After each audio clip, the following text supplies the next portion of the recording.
नमस्कार, मैं चंदन कुमार और आप देख रहे हैं अपना पसंदीदा चैनल अंगवानी। केंद्रीय वक्फ अमेंडमेंट बिल, जिसको कि लेकर सरकार और विपक्ष दोनों में घमासान जारी है पिछले 2-3 दिनों से, जब से बिल लोकसभा में पेश किया गया है। अब इसको लेकर विपक्ष के अपने आरोप हैं और सत्ता पक्ष के अपनी बातें हैं। इसको हम समझते हैं कि सुप्रीम कोर्ट के वकील उमेश शर्मा जी, आखिर इस बिल में ऐसा क्या है, मतलब राजनीति से अलग हम ये समझने की कोशिश करें, इस बिल में ऐसा क्या है कि जिसको लेकर पक्ष और विपक्ष दोनों आपस में भिड़ने को तैयार पड़े। उमेश जी, बहुत बहुत स्वागत है। ये बहुत विवादित हो चुका है वक्फ अमेंडमेंट बिल, आखिर इसमें क्या है, विवाद का क्या मुद्दा है इसमें? ये विवादित अभी हुआ है, पहले भी रहा है। बहुत सारी भ्रांतियां, बहुत सारी मिस इन्फॉर्मेशन भी इसके बारे में बोली जाती है। ये आप देखेंगे तो मुस्लिम वक्फ एक्ट के नाम से 1936 में अंग्रेज़ों ने एक एक्ट बनाया था। उसके बाद 1995 में नरसिम्हा राव की जब सरकार थी, तब वो इसमें बहुत सारे आमूल-चूल बहुत सारे परिवर्तन किए गए, बहुत चेंज कर दिया गया। उसके बाद से वक्फ एक्ट और पावरफुल हो गया और अब 2024 में इसको अमेंड करने, इस एक्ट को अमेंड करके इसमें नई नई बहुत सारी चीज़ें डालने की कोशिश की जा रही है। बिल अभी आया है। अच्छा। तो उस बिल के पास हो जाने पर बहुत सारा वक्फ एक्ट का जो 1995 के जो कंटेंट थे वो तो चेंज हो जाएंगे, उसके साथ साथ बहुत सारी नई चीज़ें आ जाएंगी। अब ये अच्छा है, बुरा है, पॉलिटिकल विषय है, इसके बारे में बहुत कुछ हम बोल नहीं सकते। ये पॉलिटिकल सब्जेक्ट है, लेकिन लीगली क्या, हाँ जी, लीगली इसमें जो हुआ है अभी पार्लियामेंट में, ये जो मिनिस्टर कंसर्न होते हैं, चूँकि ये माइनॉरिटी मिनिस्ट्री से संबंधित एक्ट था, तो उन्होंने टेबल किया इसको बिल में। अच्छा। बिल पर चर्चा होती है, एक सदन में चर्चा होती है, दूसरे सदन में जाता है।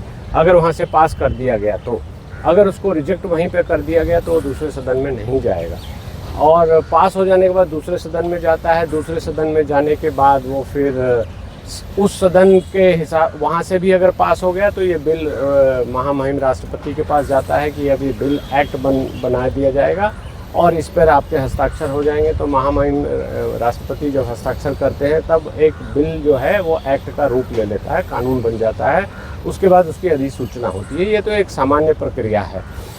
इसमें जब कॉम्प्लेक्सिटीज़ होती है, जो कि इस वक्फ एक्ट में जो अमेंडमेंट एक्ट लाया गया है, इसमें होने की संभावना दिख रही है। इसलिए मैं इसको थोड़ा विस्तार में बता दूं कि ये जैसे अब लोकसभा में टेबल किया गया, मिनिस्ट्री का है ये बिल, तो इसके पहले भी इसमें बहुत सारा काम हुआ होगा। मिनिस्ट्री की एक एक्सपर्ट कमेटी होती है, वो एक्सपर्ट कमेटी पहले मिनिस्ट्री में प्रपोज करेगी कि ये अमेंडमेंट आने चाहिए। उसके बाद वो उस मिनिस्ट्री से वो लॉ मिनिस्ट्री को जाती है, वो वेटिंग करते हैं। उसके बाद ये पार्लियामेंट्री कमेटी को आती है, फिर मिनिस्टर इसको टेबल करते हैं।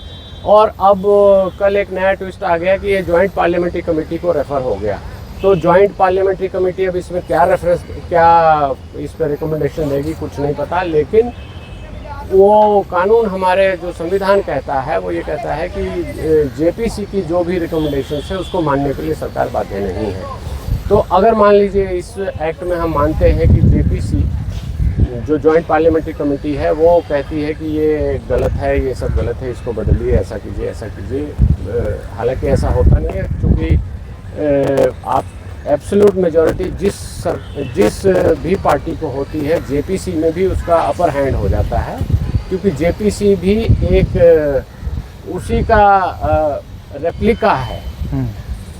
500 लोगों के बजाय वहाँ पर 20 लोग 25 लोग बैठते हैं और हर पार्टी का छोटी संसद, हाँ, छोटी संसद होती है, हर पार्टी का रिप्रेजेंटेशन होता है। और वहाँ पर जेपीसी अब इसको ड्रॉप भी कर सकती है। मान लीजिए कि जो रूलिंग पार्टी है उसके लोग भी इसके विरुद्ध में बोले तो ड्रॉप भी हो सकता है, पास भी हो सकता है। तो जेपीसी से आने के बाद ये फिर इस सदन में दोबारा टेबल पर लाया जाएगा। उसकी रीडिंग होगी, फर्स्ट रीडिंग होती है, बोलते हैं फर्स्ट रीडिंग होती है, सेकंड रीडिंग होती है। अगर मान लीजिए इस सदन से पारित हो गया तो ये दूसरे सदन में जाएगा। अच्छा। ऐसा कुछ नहीं है कि ये पहले के सदन में जाएगा।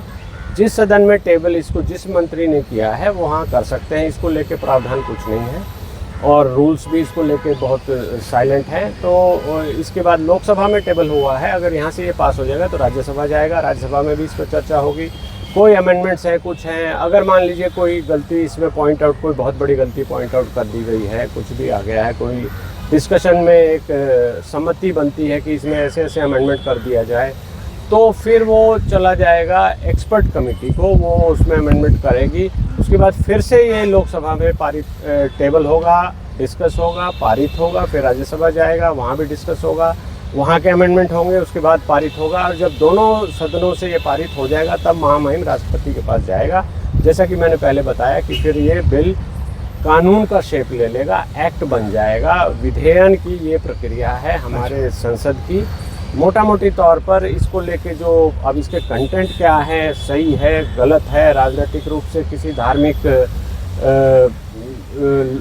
ग्रुप को अफेक्ट करेगा, करने के लिए बनाया गया है, नहीं करने के लिए बनाया गया है, अभी हम उसकी चर्चा नहीं कर रहे हैं। लेकिन ये एक विधेयन की प्रक्रिया है और ऐसा टेबल अभी हुआ है, लोकसभा हमारी चल रही है, तो उसमें ये प्रक्रिया अपनाई जाएगी। मोटा मोटी इसको देखते हैं। अभी तो चूँकि ये हाउस के ऊपर है, जेपीसी से आएगा, फिर डिस्कशन होगा, क्या नहीं होगा, उसके बारे में अभी कोई कमेंट करना जस्टिफाइड नहीं है। हम सिर्फ कयास ही लगा सकते हैं, लेकिन देखते हैं कि अभी क्या क्या इस पर विवाद होता है, क्या क्या डिबेट होती है। इसकी डिबेट भी सुनने लायक होती है, क्योंकि अब पार्लियामेंट का जो प्रसारण है वो सीधा होता है, तो आप डिबेट को सुनकर समझ सकते हैं। बेयर एक्ट को लेकर देखकर जो अमेंडमेंट्स इसमें दिए गए हैं उसको कैसे लीगली जस्टिफाई किया जाएगा, कैसे मंत्री उसको बचाते हैं, कौन लोग विरोध में क्या क्या बोलते हैं, वो सारी बातें देखने की है, गौर करने की है। उसके बाद ये पता लग पाएगा कि ये विधेयक कैसे हो। जी बिल्कुल, मतलब फिर कह सकते हैं कि फिलहाल अभी तो ये शुरुआत है। जैसे जैसे जेपीसी से फिर बाहर आएगा, जब दूसरे सदन में इस बिल को पेश किया जाएगा, और जो अभी शुरू में जिस तरह से पक्ष और विपक्ष दोनों अड़े पड़े हैं, तो उससे लगता है कि आगे अभी और जो है ये मुद्दा बढ़ेगा, इस पर और चर्चाएं होंगी। तो हम आपको जैसे जैसे अपडेट होगा हम फिर आपको बताएंगे। तो फिलहाल इतना ही। बहुत बहुत धन्यवाद उमेश जी। और व्यूअर्स, आप ऐसे चैनल को लाइक शेयर सब्सक्राइब करते रहिए, और हो सके तो आप चैनल को ज्वाइन भी करें, जिससे हमें और क्वालिटी गुणवत्तापूर्ण कंटेंट के निर्माण में मदद मिले। धन्यवाद।